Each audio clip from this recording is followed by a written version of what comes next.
Ryan Reynolds here for, I guess, my 100th Mint commercial. No, don't. No. I mean, honestly, when I started this, I thought I only have to do like 4 of these. I mean, it's unlimited premium wireless for $15 a month. How are there still people paying 2 or 3 times that much? I'm sorry, I shouldn't be victim blaming here. Give it a try at mintmobile.com/save. Whenever you're ready. $45 upfront payment equivalent to $15 per month. New customers on first 3-month plan only. Taxes and fees extra. Speed slower above 40 gigabytes. See details. This episode is brought to you by AWS. Amazon Q Business is the generative AI assistant that can securely understand your business data, summarize results, and streamline tasks. Learn what Amazon Q Business can do for you at aws.com/learn more.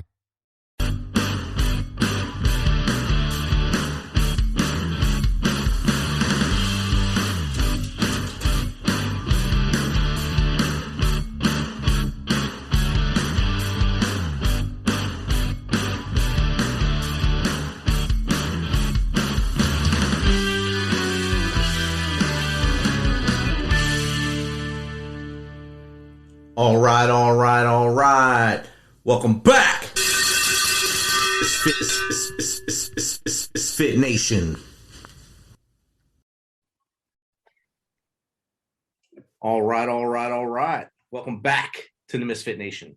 If you're feeling overwhelmed or floating towards the darkness, do not hesitate to phone a friend. If you're embarrassed that you are having a difficult time, call the crisis line at 1-800-273-8255. If you're a veteran, press option 1. Again, that's 1-800-273-8255. And if you're a veteran, press option 1. We have told you many times over the last year, do not make a permanent solution to a temporary problem. If you're new to the show, thanks for joining us. Be sure to subscribe to our show on your favorite podcast apps. And of course, subscribe to our YouTube channel, _Misfit Nation, so you stay up to date on all of our episodes as they release, while also having the opportunity of getting to hear the stories of our amazing guests. Speaking of which, our next guest is the author of Leader by Accident, Lessons in Leadership, Loss in Life, published in October 2021 by Morgan James Publishing. Leader by Accident recounts the tragedy that thrust Jim into a demanding volunteer role and how that experience fueled a subsequent journey into entrepreneurship. So without further ado, let's welcome to the Misfit Nation, Jim Rafferty. How are you, Jim? Doing great, Rich. Thank you. Thanks for having me. No problem. We've seen your bio and we thought this is a great story. We'd love to have you on here to share your story with us. And of course, tell us about your book. Sure. Thank you. So if you don't mind, Jim, tell us a little bit about your backstory. And so the audience knows, I mean, we know because we read your bio, but of course, let the audience know a little bit about yourself and how you got to where you are now. Absolutely. Yeah, the book Leader by Accident grows out of a pretty tragic situation here, which is the Baltimore suburbs. Back in 2008, when a local attorney and his wife and 2 younger sons were all shot to death by their oldest son, who was then 15. And, I'd like to say that considering the impact that had on the whole community, because the mom and dad were everywhere, my little slice of it really is hardly worth talking about, but it kind of changed my life in a couple of ways. John, who was the dad of that family, was the scoutmaster of the Boy Scout troop that our son belonged to. And all 3 of the boys of his boys were members of the troop. A couple of days later, I was the new scoutmaster of the troop, which, doesn't sound like a real big deal probably, but I had pretty much zero in the way of scouting experience, any outdoors experience, being a camper, not a military guy, and any of those things you would look for when you said, hey, we need a new scoutmaster, at a moment when we really wondered whether the troop was going to survive.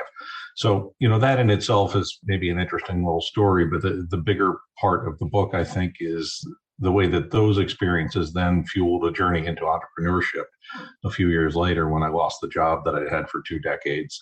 I mean, it had never really crossed my mind to do anything other than have a job and get a paycheck from somebody and all of that. And the experiences I had, the outdoor experiences and the learning the things and the leadership lessons I've learned and all really are what gave me the guts to go ahead with that, frankly.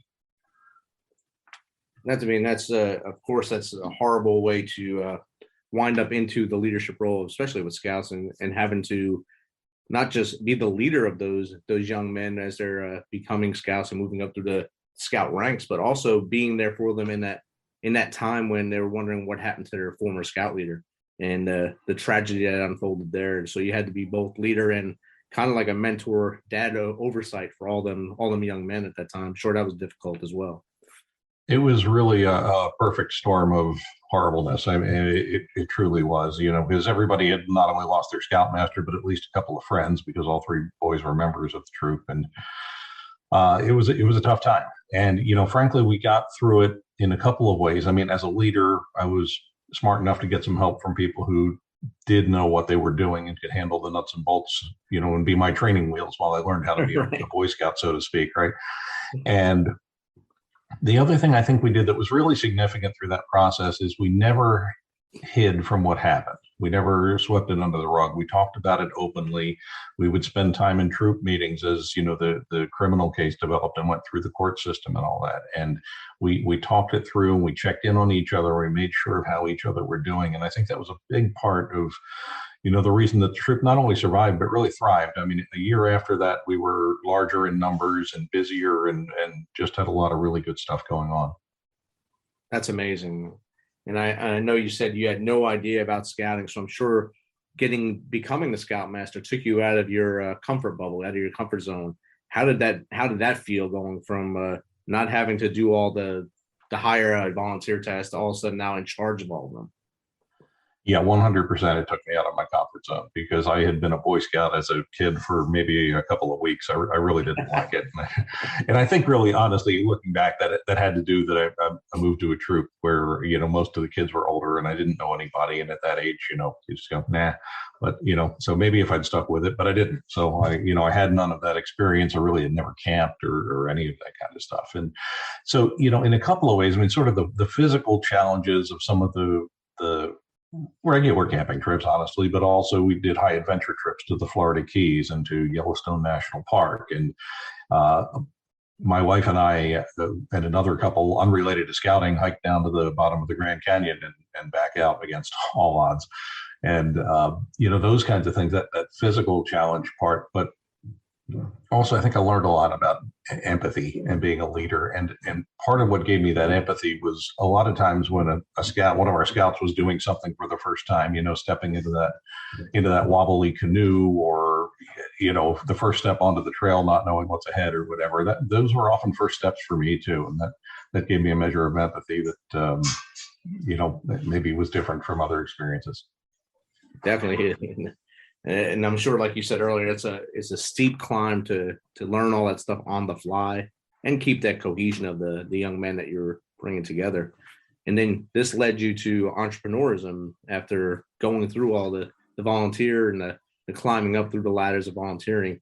What was the first thing you learned in that transition to becoming an entrepreneur?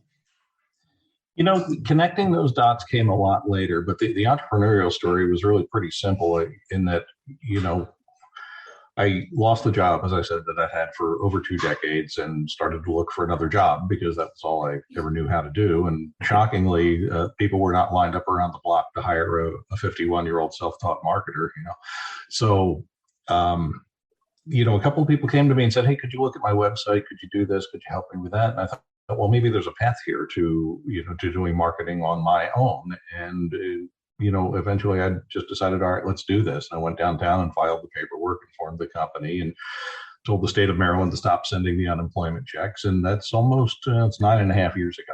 And, I've never been happier personally or professionally. And there's no doubt in my mind that I would never have done that if it were not for the experiences that I had in stepping into that, well out of my comfort zone, stepping into that volunteer role as a scoutmaster. That's a tribute to you as a person to be able to pivot from doing marketing and being a marketing guy for, like you said, 2 decades. That's 20 years of your life doing something you loved at the time, then losing that. But you had the scouting volunteerism, and that taught you another thing about resilience and the strength of mentoring and everything that goes into being a leader of the Scouts. To now you have your own LLC. You have your book. Your book is out. How is the book doing right now? That's doing very well, thank you. The feedback's really been pretty neat. I hear from people, out of the blue all the time. And, the two things I hear about the book most often are, Jim, when I read this, I feel like I'm sitting across the table from you having a conversation. And that's great, because that was the goal, to do something that was very approachable and bite-sized and conversational. And the other one is, I feel like this is what I needed to hear right now. We've all been told before to step out of our comfort zones, but we need to be refreshed on things. I always think of if you remember Zig Ziglar, the sales trainer, somebody said to him once, Zig, the trouble with the sales training of yours is it doesn't last. And he said, well, neither does showering. That's why we recommend doing it daily. And that really is it. We need to say, we get all caught up in our to-do lists and all the stuff we have going on every day, and we occasionally need to rattle our cage. And that really is the message in the book from me, is don't wait for a tragedy to push you out of your comfort zone into something. Don't wait to get kicked out of the nest at work. Take that step, and maybe it'll work and maybe it won't, but either way, you'll learn something. I like Robert Gates, his view of it. Very rare book that packs so much wisdom and wit about leadership and life into so few pages that he couldn't put it down. Robert Gates, he of course has a couple real good books out there. For him to give you that kind of praise, that's amazing. It was amazing. I am deeply grateful to him, because he had absolutely nothing to gain from endorsing my little book. Right. He's truly a wonderful man for doing that. I'm eternally grateful. He's a great man, great leader, still doing great things. Yes, he is. In your book, you talk about taking a different angle towards organizational culture. Tell us a little bit more about that. That grows out of a couple of conversations I had that I recount in the book, where, really what I thought at the time was just small talk, a throwaway question, turned out to have a much bigger impact than I thought. The one example being, one of our scouts was a sophomore in high school, and we were setting up chairs before a meeting or something. And I asked him if he'd started to think about college majors or anything. And he mentioned a couple of possibilities. And then he said, Mr. Rafferty, what do you think I should do? And I said, well, I don't know. What do you like to do? What interests you? And we talked a little bit more. And I really forgot the conversation had ever happened. About a year and a half later, when he reached the rank of Eagle Scout, he sent me a little handwritten thank you note. And he recalled that conversation that I had forgotten. And he said that was the first time in his life that anyone had ever asked him what he wanted to do with his life. And he was 15 or 16 years old. So I thought I was, chatting and making small talk, and it turned out to have a much bigger impact in a good way, I think, that at least changed the perspective for him than I had ever intended. And so the point of that, as it relates to culture, I think, is that the words we use when people are looking to us for leadership, especially, the words we use matter. And they really do. And it's very easy, especially when we have so many ways to communicate that involve typing, right? We're not actually talking to each other anymore. Right. It's very, very easy for our intent to get lost, and for somebody to get their nose bit out of joint because they thought we meant something we didn't mean, and that it's so key. And if I'm a leader in a business setting, I'm sure in the habit, I think I would want to be in the habit of following up in person or following up by phone or in some way that's verbal, to make sure not just that the other person got the message, but that it was interpreted in the way I intended, because there's a lot of ways for that to go wrong. Definitely. And you hit the nail on the head with the way we communicate now is as fast as possible, as fast as you can type or as fast as you can text is how most people communicate now. So there's not a lot of face-to-face conversations, and a lot of it gets lost in translation. You can see people lose their jobs because they misread an email or misread a text, thinking that they were being told one thing but being told another. And I'm sure that goes in almost every organization now. They have to deal with that a little differently because of the high speed of technology now.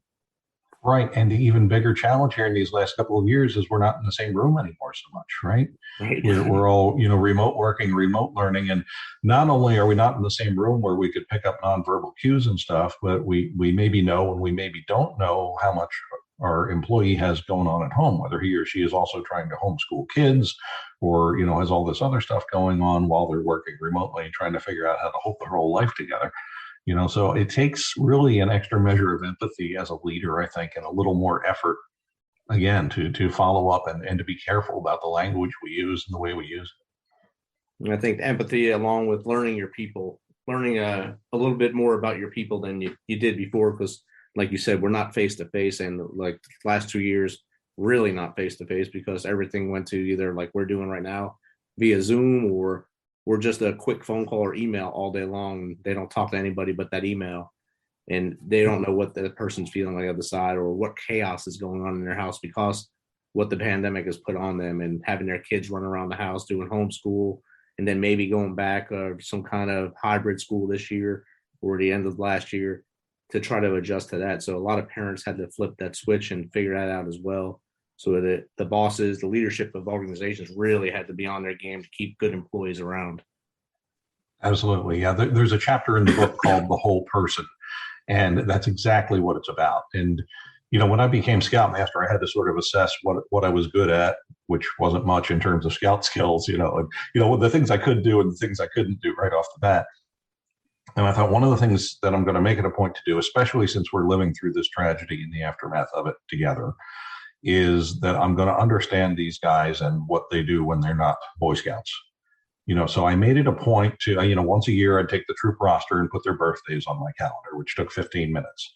But then at the end of every weekly meeting, we'd give a little shout out to whoever had a birthday coming up that week. Not a big deal, but it made a difference. And I knew what sports they played or what musical instrument they played or what their other extracurricular activities were. And if somebody made the lacrosse team or made all county band or auditioned for a show and successfully or something, then we would celebrate that as a troop, at the end of the meeting time. And that was a lot of the really nice feedback that I got from parents, was that not just me, but the whole leadership team of the troop really cared about the young men as people and not just as, whatever they could contribute when they were there in their scout shirt. I'm sure that helped out everyone in that whole environment. Of all those young men that you led by accident there, have any of them gone into leading scout troops themselves as they have now become adults? Not leading, I don't think. Some of them have really taken some interesting paths and are wildly successful. They're all probably just a little bit young for that yet. I don't know. One or two have babies, but nobody old enough to be a scout yet. And that's typically the age when you get involved, when they become Cub Scouts. But one ex-scout is now a TV anchor and reporter at Cleveland. One works for SpaceX. He's brilliantly smart. They're all over the country. And, my own son, as I told you, lives in Nashville and works down on Music Row. And, it's really been fun to watch. And many have kept in touch, with social media and all. That's easier. And it's really fun to hear from them. Social media has really shrunk the world, so it's easier to stay in touch with everyone. It's not like when we were growing up, once you left high school, if you went a different path than everyone else, you kind of lost touch with everybody. Now there's no way you should lose touch unless you just don't have any social media presence. That's right. I tell my kids that phone was attached to the wall. The struggle was real. We had to get up to change the channel. With a giant cord on the phone. Right. Yeah, those are the real days of being hardcore. So there's a lot of advice out there about getting out of your comfort zone. You obviously had to fight your way through your comfort zone to be that leader. What do you think is missing from all the advice that's out there in the advice world about the comfort zone? I think the part we miss a lot is after you've done it. After you've done the thing that scares you a little bit, the thing that challenges you to, first of all, take a moment and give yourself a little pat on the back for trying, even if it didn't turn out the way you'd hoped, right?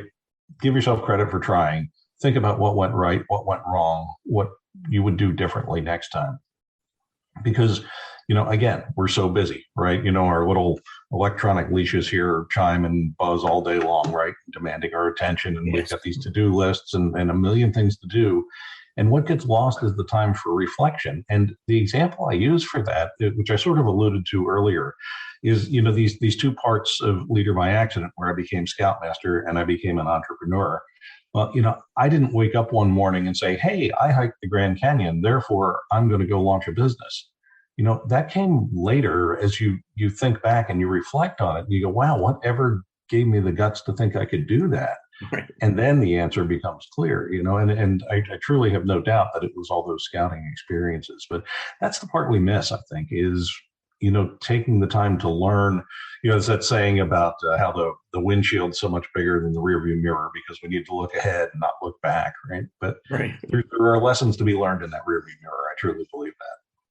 Definitely. You got to learn from everything you do, learn from your mistakes, learn from your victories, and bring them both together to fuel your next victory, your next successes in life. Amen. The Leader by Accident also used a series of talks that you had with the troop and translates those lessons for adult leaders. What do you think made those communications effective?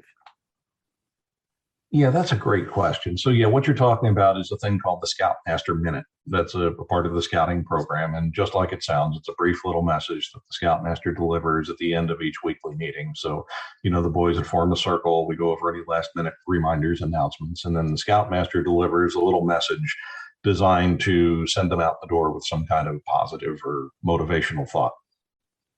And I thought, well, when I became Scoutmaster, I may not know 3 ways to start a fire without matches, but this I think I can do, right? So I worked pretty hard on those, and I kept an archive of them over the years, mostly so I wouldn't repeat myself to the scouts. But I use those throughout Leader by Accident, and share the message that I shared with the scouts, and then take it in the next chapter, try to translate it and make that same lesson useful for people like you and me who aren't 15 years old, who are trying to find our way through life and be better leaders, be better people. Definitely. And I'm sure that helped them out. And then, of course, being able to effectively communicate with, as a leader, to other adults, that actually helps in organizations a lot better than just ranting at them or pointing at them and saying stuff. You got to learn how to speak to every person so that it's effective communication. Yeah, that was such good experience, because Boy Scouts generally are between the ages of 11 and 17 years old. And there's a big difference between an 11-year-old and a 17-year-old, right? Yes. So in 25 of them standing in a circle, it was a good lesson in learning to hold the attention of a somewhat diverse group in terms of ages and attention spans, frankly.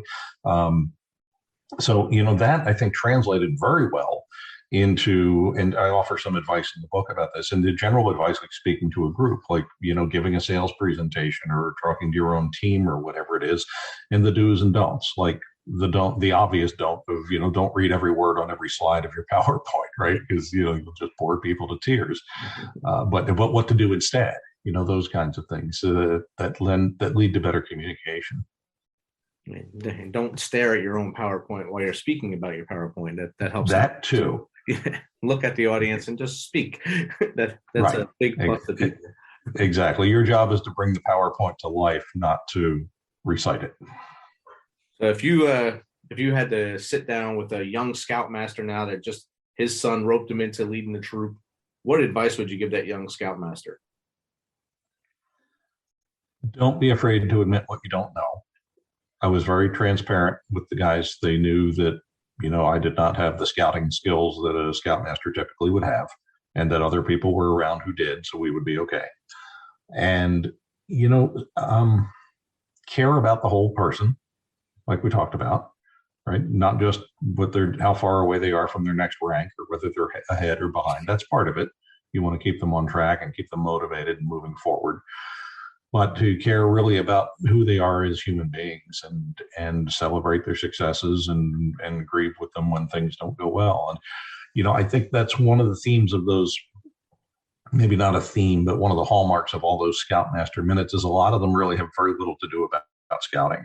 I mean, we talked about how easy it is to, I told them about my credit card bill one month and how I only had to pay $10. But if I did that, I'd wind up paying more than twice as much, over 20 years or something. I forget the numbers, and how easy it is to get into debt because of that. When we talked about things like,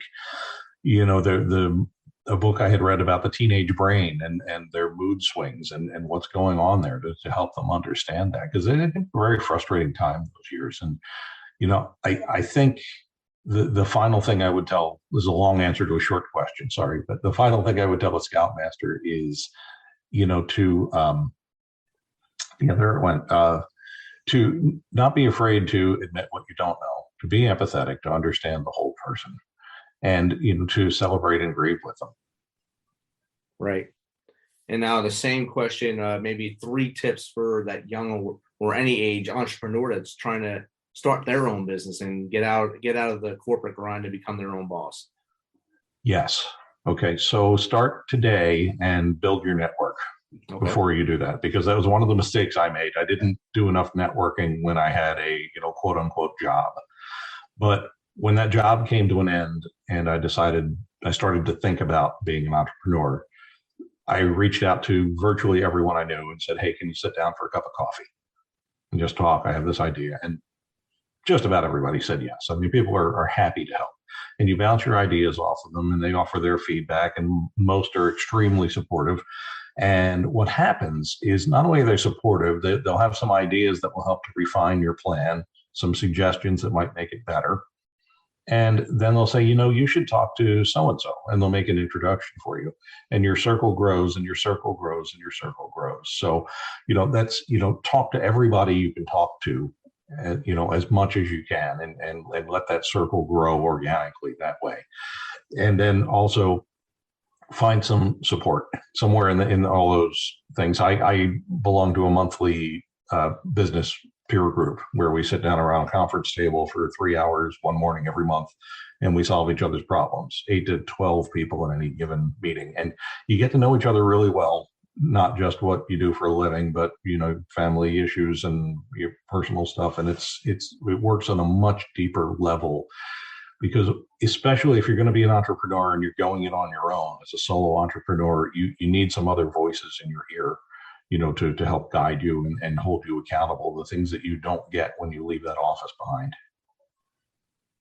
Outstanding advice right there. Network is something that when I was getting out of the military, it's something they taught us right away. Make sure your network is solid when you get out, so that way people grab you and bring you into their fold and help you as you move forward in life. So networking is big in every area of life now. It is amazing. And I was kind of timid about it at first, and then you realize how the vast majority of people are so happy to help. Yes. I had one guy who owns a small agency who gave me copies of the agreements he uses and stuff. He said, just change the names, and then save me, I don't know how many hours and how much money, not having to start from scratch. Right. And people are truly amazing that way. And honestly, as I've been at this a few years, that is now my favorite thing, where there are two younger guys in their 20s. One was very briefly one of my scouts, actually. But who have, gotten out of college and started their own things. And I've brought them into my networking circles and helped them in that way. And they're both thriving. And that's been the most satisfying thing ever, far more than anything I've done with my own business. That's a success right there. That's awesome. Jim, how does someone get in contact with you to have you help them on their entrepreneurial journey, or consult with them? Sure. They can go to leaderbyaccident.com. That's the title of the book, Leader by Accident. There's a form there. There's information about the book and links to buy the book and all of that. And there's a form there that I will get if they fill it out. And if they want to talk about marketing stuff, I'm happy to help with that. I work with all kinds of businesses of, mostly small to mid-size, some larger ones. And, everyone's different. People say, well, what does that mean? What do you do? It's depends on the client. I build websites and I work on strategy and do all kinds, everything in between, email newsletters and blog posts and all of that. And that's what I love about my work. Truly, every day is different. Every client's needs are different. Every story is different. That's been one of my favorite things, really, is learning how different businesses work and what makes them tick. So yeah, leaderbyaccident.com. Fill out the form there. It'll come straight to me. And is that also the best place to buy your book online, or find the links to do that? Yeah, the links are right on the homepage to Barnes & Noble, Amazon, all the places you buy books. The book, as you said, came out in October, so it's available in paperback and in ebook. And the audiobook is a week or two away. Awesome. I'm working hard on it. I'm doing it myself. It is grunt work. It takes a long time. I'm sure it does. I haven't had that experience yet. I was hoping I'd get someone else to read mine when I do it, maybe Samuel L. Jackson or something. Have them read my book. That would be great. That would be great. Yeah. Well, Jim, this has been great chatting with you. Good luck, best of luck to you on the book as it moves forward and everything else you're doing. Thank you, Rich, and thank you for all you do. I love the whole premise of what you do here, and I sincerely appreciate the chance to share an episode with you. Thank you. Awesome. Thank you. Have a good night. You too.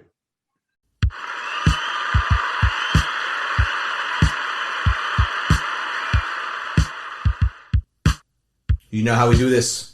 Thanks for taking some of your time to spend with us on Fit Nation. Be sure to hit that subscribe button and share the link as much as possible. If you want to, please become a supporter to help us carry this thing on. We appreciate you. If you know someone that brings that energy, has a great story, is an up-and-comer in any industry of music, in the arts, have them reach out to us on themisfitnation.com. We will get back to them within one day and get them on here so they can share their story with the world. As always, till next time, be humble, stay hungry, and keep hustling, because we are Fit Nation.